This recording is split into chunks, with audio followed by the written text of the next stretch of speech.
என்னுடைய அனுபவத்தை அதை நான் சொல்றேன். நான் யூஎஸ்ல ஒர்க் பண்ணிட்டு இருக்கும் பொழுது ஒவ்வொன்றும் பார்க்கறேன். எனக்கு சொல்லி கொடுத்த ஹஜ்ரத்மார்கள், யூதர்கள் எல்லாமே உங்க இஸ்லாம் சமுதாயத்தை வந்துட்டு அழிக்கக்கூடியவங்களா இருப்பாங்க. அவங்கள நீங்க பாத்தீங்கன்னா என்னைக்கா இருந்தாலும் ஒரு நாள் கள்ள தூக்கி அடிங்க. இங்க இருந்து கொண்டு யூதர்கள் நல்லவளா கெட்டவரான்னு தெரியாது, அவங்க வந்துட்டு தேசத்துக்காக போராடுறவங்களா இல்ல என் இஸ்லாமிய சமுதாயத்தை அழிக்கக்கூடியவங்களான்னு தெரியாது. ஆனா எனக்கு இங்க தப்பு தப்பா சொல்லி கொடுத்துட்டு இருக்காங்க. நானும் கண் பார்வை இருந்தும் குருடனா இருந்தேன், காது நல்லா கேட்கும் செவிடனா இருந்தேன். இப்ப சமீபம் ஆண்டுகளா தான் ஒவ்வொன்றா கவனிக்கிறதா இருக்கிறேன். அங்க இஸ்ரேல் நாட்டுக்கு போகும்பொழுது எனக்கு தெரியுது, அவர்கள் கூட பழகுறேன். அப்போதான் தெரியுது அவர்களுடைய உண்மையான தேசப்பற்றும் புரியுது, என்னுடன் நட்பா இருக்கிற ஒரு தொடர்பு எனக்கு புரியுது. நான் ஒரு இஸ்லாமியன் கூட அவங்க நினைக்கல. நீ ஒரு இந்திய நாட்டுல இருந்து வந்திருக்கிற, அவங்க அந்த இஸ்லாமிய மதமே அவங்க நினைக்க கிடையாது. அந்த அளவுக்கு என்கிட்ட நட்பு தெரிவிக்கும் பொழுது இவர்கள் எனக்கு தப்பு தப்பா சொல்லி கொடுத்துட்டு இருக்காங்க. அந்த யூதர்களுடைய கைக்கூலியா தான் வந்துட்டு இந்த இந்திய அரசாங்கம் செயல்படுது. அப்படி இருக்கும் பொழுது இந்திய அரசாங்கம் என்ன பண்ணுது, கொண்டு வரக்கூடிய திட்டங்கள் எல்லாமே இஸ்லாமியர்களை அழிக்கிறதா இருக்குது அப்படின்னு நாங்க தப்பு தப்பா நினைச்சுக்கிறோம்.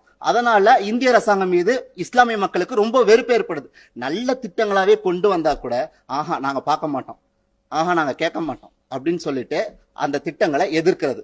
எதுவுமே அதை ஆதாரபூர்வமா படிக்க மாட்டாங்க, தேட மாட்டாங்க, ஆனா முழுசா அதை எதிர்ப்பாங்க. இப்படி மத்திய அரசாங்கம் கொண்டு வரக்கூடிய ஒவ்வொரு சட்டமும் முதன்முறையாக நான் என்னுடைய குரலை வந்துட்டு சமூக வலைதளங்களை பதிவு செஞ்சிருக்கிறேன்.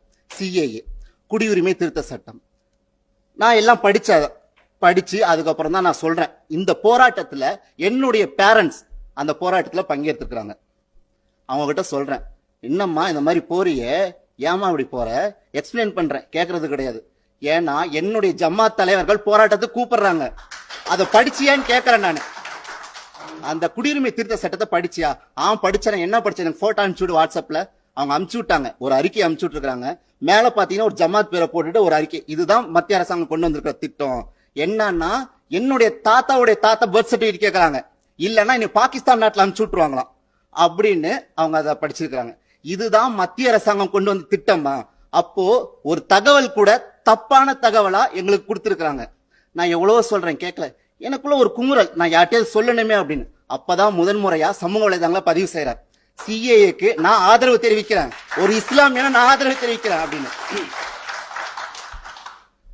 இங்க அமர்ந்திருக்கக்கூடிய ஷானவாஸ் அவர்கள், அந்த அண்ணன் மேல எனக்கு ரொம்ப மதிப்பு இருந்தது, மரியாதை இருந்தது. ஆனா இந்த சிஏவுக்காக தப்பா என்னுடைய இஸ்லாமிய உறவுகள்கிட்ட தப்பா புகுத்திருக்காங்க பாத்தீங்களா? அப்பதான் முதன்முறை அவர் மேல ரொம்ப வருத்தம் ஏற்பட்டது. என்ன இந்த மாதிரி இப்படி ஒரு மனுஷன் இப்படி பேசிட்டார அப்படின்னு. என்ன சொல்றேன்னா, தயவு செய்து சரியான விஷயங்களை நீங்க படிங்க. நீங்க படிச்சதுக்கு அப்புறம் எங்களுக்கு சரியா சொல்லுங்க. நீங்க உங்களுக்கு சரியில்லையோன்னு சொல்லி எங்களுக்கு தப்பா புகுத்துட்டேன்னு வைங்கள, அப்ப நாங்களும் உங்களோட சேர்ந்து போராட வேண்டியதா இருக்குது. ஹிந்தி கல்வி இருக்குது. ஹிந்தி கல்வி சின்ன வயசுல நான் படிக்கிறேன். எனக்கு அப்ப ஹிந்தி மொழி இல்லை. நான் வெளியே போய் காசு கொடுத்து படிச்சு அனுபவத்தால நான் படிச்சிருக்கிறேன். ஆனா ஹிந்தி மொழி எனக்கு கொடுத்திருந்தா நிச்சயமா அதுலயே நான் நம்பர் 1 மாணவனா வந்திருப்பேன். ஆனா இங்க என்ன நடக்குது தெரியுமா? நான் என்ன படிக்கணும், நான் என்ன கத்துக்கணும், நான் என்ன தெரிஞ்சுக்கணும், அது போல இது போல தலைவர்கள் தான் நிர்ணயிக்கிறது. எனக்கு என்னுடைய அரசாங்கம், என்னுடைய இந்திய அரசாங்கம் கத்துக் கொடுக்கறதுக்கு பல வாய்ப்புகளை உருவாக்கி கொடுக்குது. ஆனால் அதை உருவாக்க கூடாது, நான் இதை தெரிஞ்சுக்க கூடாது, இதை கத்துக்க கூடாது அப்படின்னு ஒவ்வொரு இது திட்டங்களையும் தடுத்து கொண்டிருக்கிறார்கள். ஹிந்தி கல்வி வேண்டும். ஒவ்வொரு கவர்மெண்ட் படிக்கிற ஸ்கூல் மாணவன்கிட்ட கேட்டு பாருங்க, எனக்கு அடிஷனலா ஒரு லாங்குவேஜ் கத்துக் கொடுத்து வாய்ப்பு உனக்கு தரப்பா அப்படின்னு கேட்டா நிச்சயமா எனக்கு வேணும்னு தான் சொல்லுவாங்க. ஆனா நீங்க கத்துக்க கூடாது, ஏன் நாங்க தெரிஞ்சுக்கிட்டா பல விஷயங்கள் தெரிஞ்சுக்க கூடாது அப்படின்றதுக்காக நீங்க அதை தடுக்கிறீங்க. விவசாய போராட்டத்துல வேளாண் மசோதா சட்டம் கொண்டு வந்திருக்காங்க. விவசாயிகளுக்கு அதனால நிறைய பலன் இருக்குது. போராட்டத்துக்காக அந்த நுங்கம்பாக்கத்துல திமுக சார்பாக போராட்டத்துக்கு உட்காந்துட்டு இருக்காங்க. அது பக்கத்துல ஜவஹர்லால் உட்காந்துட்டு இருக்கிறாரு, திருமாவளவன் உட்காந்து இருக்கிறாரு. இந்த சைடுல நாகூர் அனிஃபா மாதிரி ஒரு பாட்டு போட்டிருக்காங்க. முன்னாடி ஏசி இருக்குது. இதுதான் விவசாயிகளுக்காக போராட்டம் இருக்குது. இந்த பாட்டை தட்டிட்டு ஒரு தொல்லை தட்டிட்டு இருக்காரு, கண் கூட பார்த்திருக்கிறேன் நான். சோ இந்த போராட்டத்துக்கு விவசாயிகள், உண்மையான விவசாயிகள் சட்டையும் இல்லாம பனியனும் இல்லாம சேர்த்துட்டு இருக்கிறாங்க. ஆனா இவர்கள் பச்சை துண்டு போட்டுட்டு உங்களுக்காக போராடுறோம். இந்த மூஞ்செல்லாம் பாருங்க, இதெல்லாம் வந்துட்டு விவசாயிகளா? விவசாயிக்கு போராட்டம் இருக்குங்களா? சொல்லுங்க. அந்த அளவுக்கு எனக்கு வேதனை இருக்குது. ஒவ்வொரு திட்டங்களையும் எங்களுக்கு கொடுக்காம பண்ணிருக்கீங்க. அங்க என்னன்னா மம்தா பானர்ஜி விவசாயிகளுக்கு 6000 ரூபாய் வருமானம் உங்களுக்கு கிடைக்குது, அதை தடுத்திருக்காங்க ஒரு கர்வத்தால. சரி விடுங்க, நம்ம மாநிலத்திலே பேசுவோம். நம்ம மாநிலத்துல இவ்வளவு பிரச்சனைகள் இருக்குது.